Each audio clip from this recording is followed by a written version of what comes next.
How you guys doing? Welcome back to the show. This is your boy BP, your boy Ryan right here for the corner. We're back.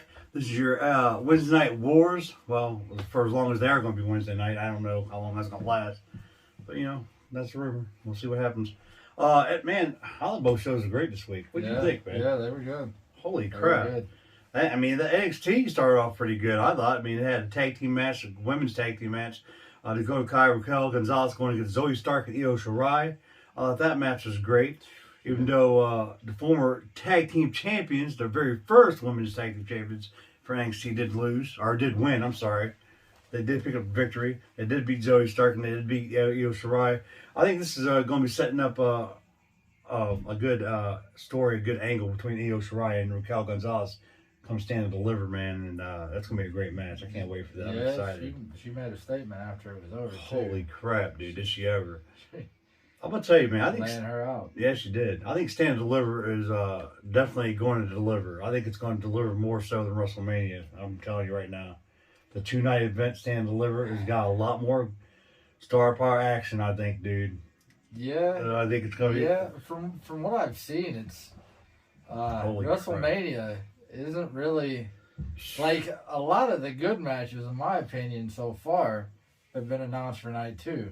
Like night 1 is kind of weak, and it's kind of sucks because like when I do that, like when I watch a 2-night thing, I try and pick the best nights to try and watch. Yeah. And usually they do pretty good at kind of spacing out all the matches, but night 1 does got the WWE Championship, and then they got the Women's Raw SmackDown Championship for night 1, which is I don't know.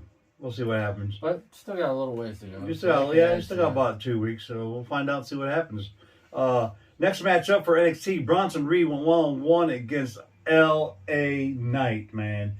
This is one of the matches I thought for sure they was going to try to push L.A. Knight in this match, but it didn't happen. Which I'm kind of glad because it was kind of like a swerve type deal because everybody's expecting L.A. Knight to beat Bronson Reed because he's a brand new star. But they swerved it around. And, Bronson Reed did beat LA Knight. So we'll see what happens with this storyline. I don't know if they'll go any further with this, but it's looking pretty crazy. They had next up, man. We had a match with Karrion Kross, my boy Killer Kross, going against Oney Lorcan, the former NXT Tag Team Champions. Which is now we know what's going to happen with that. So that's going to be interesting to see. Yeah, MSK. Who's the other ones? Grizzled Young Veterans. Yep. And your boys, Phantasmo. I think I'm about that all the time. Oh, man. I can't wait to see. I think it's me. You picked it. You picked the Grizzled Young Veterans last week. I picked MSK, remember? So we did say that. So there you go. We wasn't expecting the whole Phantasmo group to be in it, but we'll see what happens. But Karrion Kross did destroy Oney Lorcan here, dude. That was a hard-hitting match. It was a hard-hitting. Oh my god! That's one thing I like about Oney Lorcan is it seems like any match he's in, hard-hitting chops. He'll try and hit you as hard as you hit him. Which is about to go into this next segue because no one hits harder than your boy Walter Boy. And I'm telling you what, he laid old Drake Maverick out this week, boy. Yeah, he didn't stand a chance. Holy crap! Your UK champion Walter just destroyed Drake Maverick. That was your next match to happen. Jessie Kamea was not clear to challenge for the NXT Women's Championships with Aaliyah, so they went ahead and got Martinez to replace Jessie to go against Moon and Blackheart. You forgot to mention what happened after that Walter match. Oh, well, go ahead. I'll let you mention. We're running through it real quick. Yeah, go ahead. But Tommaso Ciampa came out and he wants to do something that he hasn't had a chance to do. Actually, I don't think anybody from the regular NXT has tried to challenge the champion of NXT UK, and that's exactly what Tommaso Ciampa wants to do.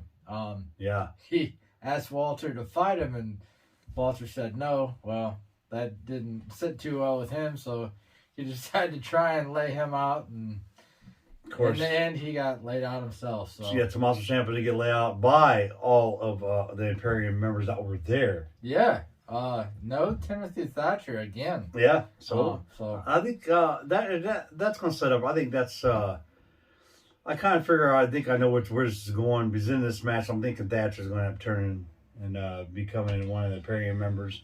But we'll have to see what happens. The reason why I say, I mean, I should have said something earlier, but if you guys do remember, Walter did beat Peter Dunne to become the UK champion. And now Pete Dunne is in regular NXT. So now they're having Tommaso Ciampa. Do you guys think Tommaso Ciampa has a chance to go against Walter? I think he does have a chance, but you know he's going to get screwed. I can feel it. It's all coming. We know Imperium's going to be involved. So yeah, you know what I'm saying? But anyway, like I was saying, Martinez took the place of Camilla this week.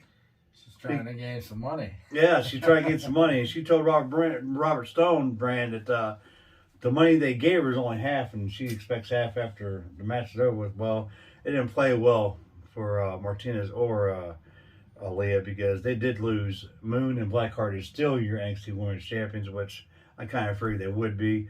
I'm kind of, I see now where Moon and Blackheart's next opponent, which is one of our favorite groups, it's more than likely going to be at Stand and Deliver against Candice LeRae and Indy Hartwell. The way.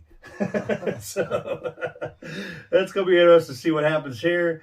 Next up, I was pretty excited about this. I felt this coming for a long time, dude. Ever since I knew Jordan Devlin was going to go one-on-one against the current Cruiserweight champion, Santos Escobar. Champion versus champion. In my mind, I was thinking Razor Ramon and Shawn Michaels back in the day. Intercontinental Championship match, ladder match, bam. And that was confirmed after this match this week. Yeah. I felt it. Kushida went against Jordan Devlin. Of course, Jordan Devlin did pick up a victory here in this match. But after the match was over with, Santos came out and held his title up. All hell broke loose during the whole match anyway. Yeah. The Goon Squad, Phantasma, decided to come out and interrupt the match, and that of course cost Kushida the match pretty much. And he didn't pay too kindly to that, and he ran both of them off.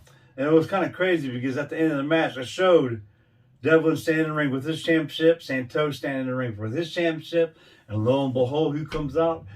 Shawn Michaels comes out. That was a pretty big shot. It was. Right? Grabs the ladder from underneath the ring and those in the ring walks away. Yeah. There you go. He's not a person that usually comes out too much. But what interests me is after this happened, backstage, Shawn Michaels is on his way back from the curtain. When my boy Adam Cole and him met face to face, they had a little staring contest. I'm hearing some rumors on that, man. That I actually did too. You know what I'm saying? That Cole and HBK might have a match coming up, maybe, so to speak. We'll have to see.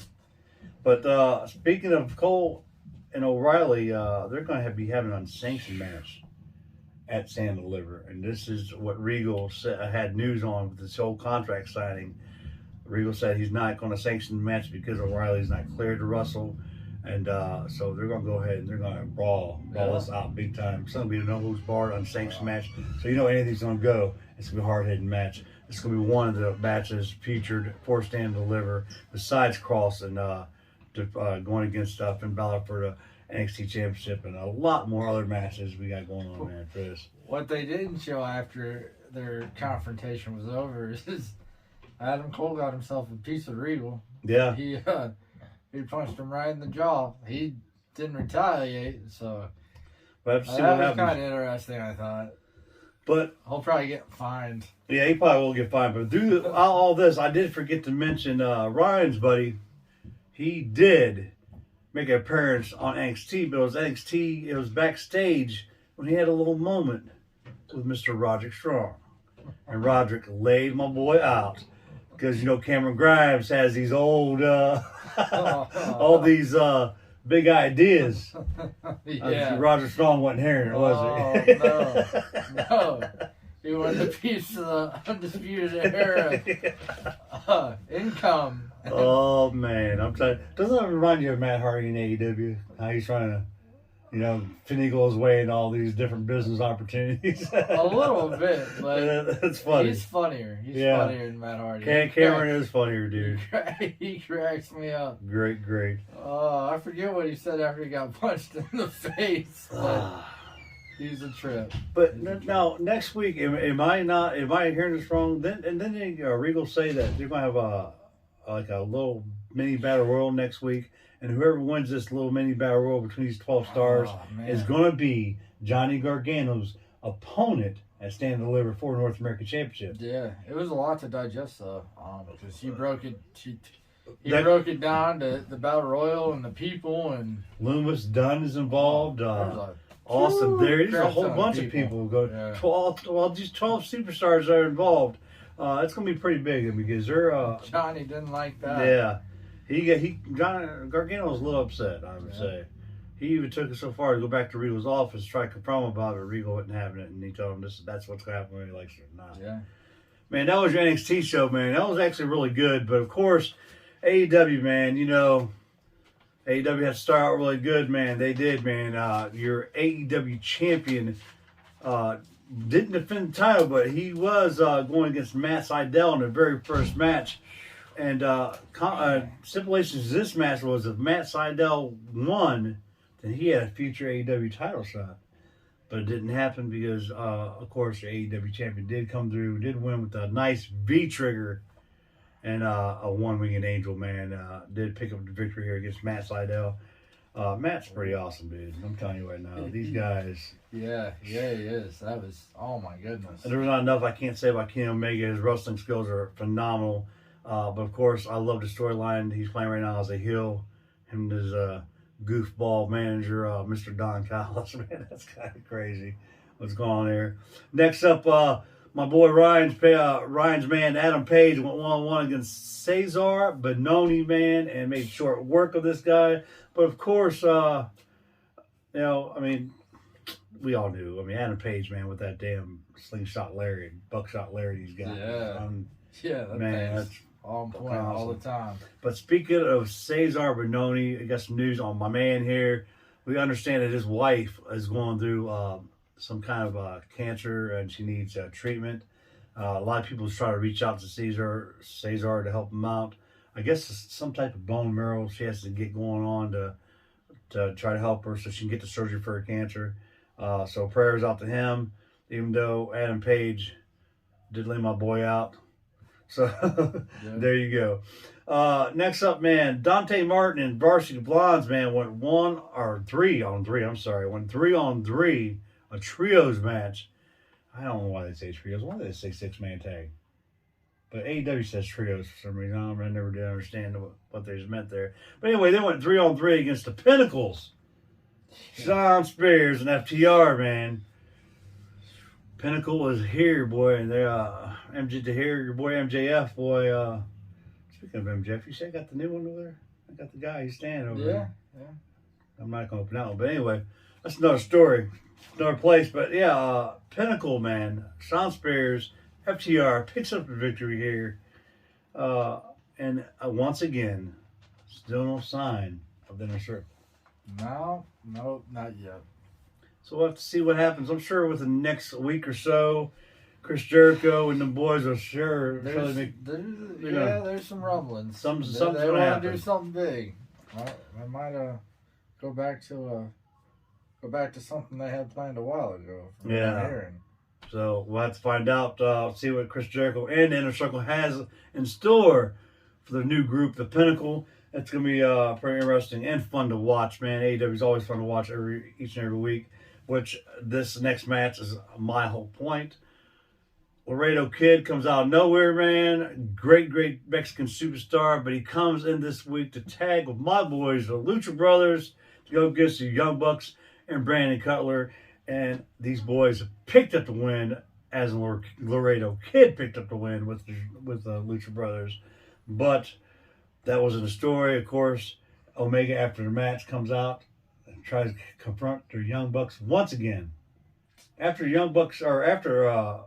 Omega just comes out and destroys Brandon Cutler, and just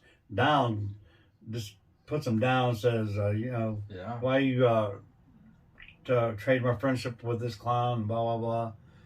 And, of course, once again, Young Bucks turned on Omega, dude. Yeah. Yeah, he got a what for, too. Lucha Bros don't take too kindly to touching anybody in their group. No. To lay out. Which is exactly what they did to Kenny Omega. These Omega did try to lay out the Laredo Kid. And, you know.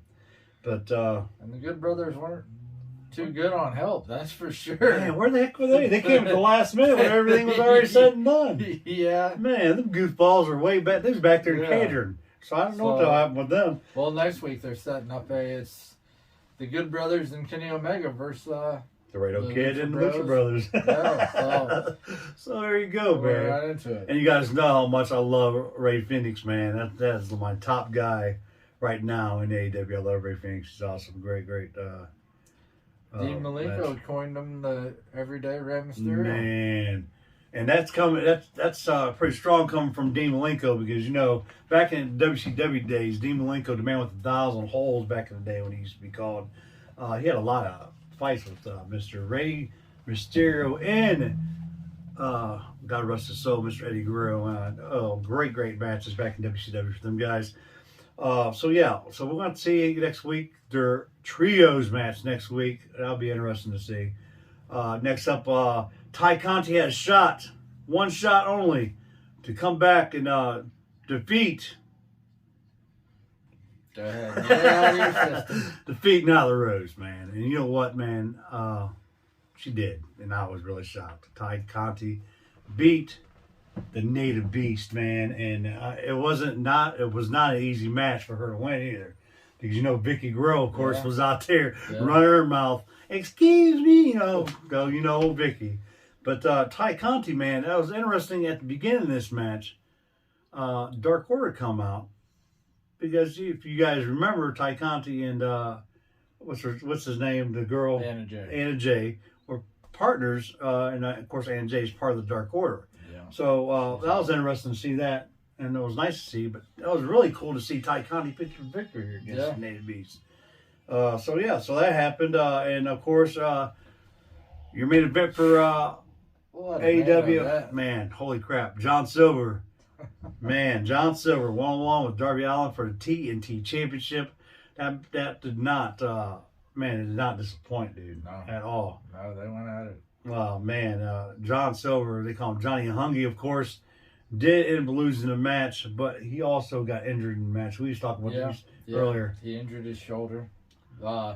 Good news is he's not going to need surgery. Bad news is he's looking, I think it's somewhere like 4 to 5 weeks. So. Yeah, so now So he'll probably be on TV, but I don't think he'll be doing much physical activity. At least you'll get to see probably John Silver with the Dark Order doing some kind of nonsense back in the back or up front and by the ring, but he's not going to be in no physicality for a couple of weeks because of that injury.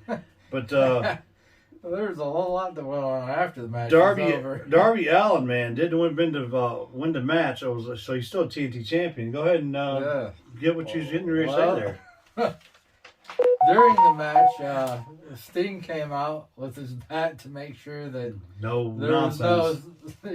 No nonsense going on. Well, he came out. Matt Hardy was at ringside with Private Party watching the match. Yeah. So after the match is over,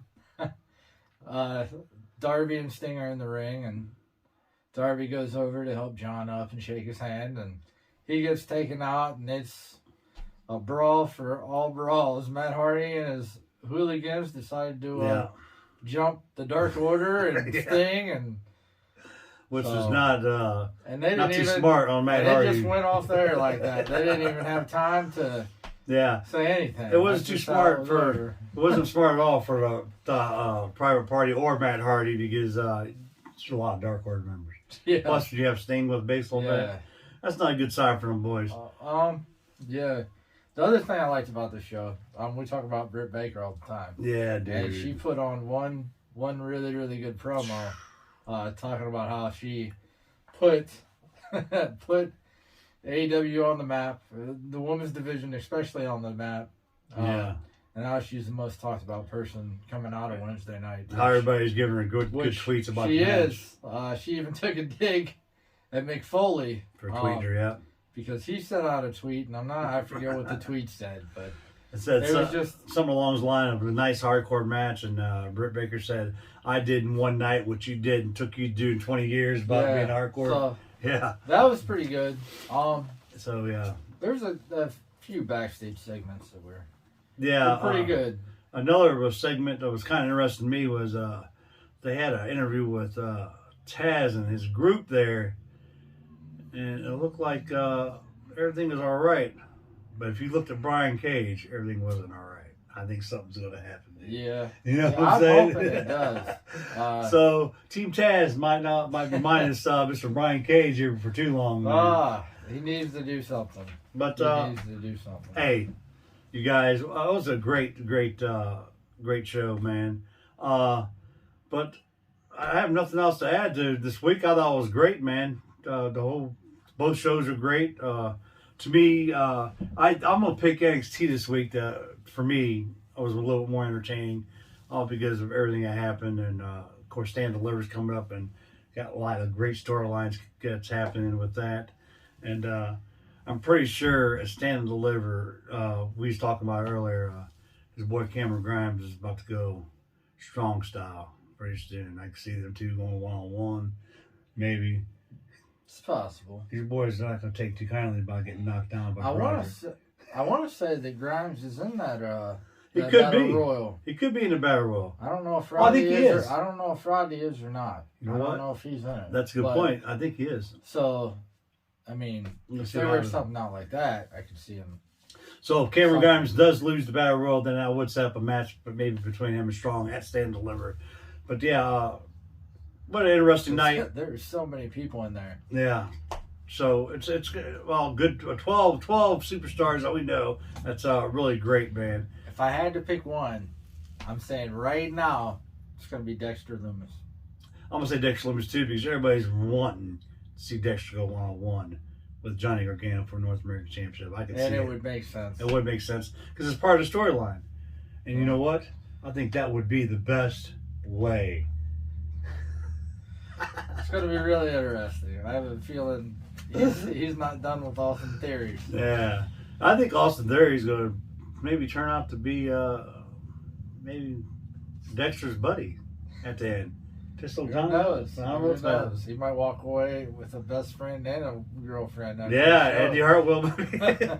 Man, I don't know. What a great show. But hey, as always, I want to thank you guys for joining me and Ryan right here on the corner. As always, hit that like button, subscribe to our channel, hit the little notification, little bell button so you can get me and Ryan's videos, all our videos.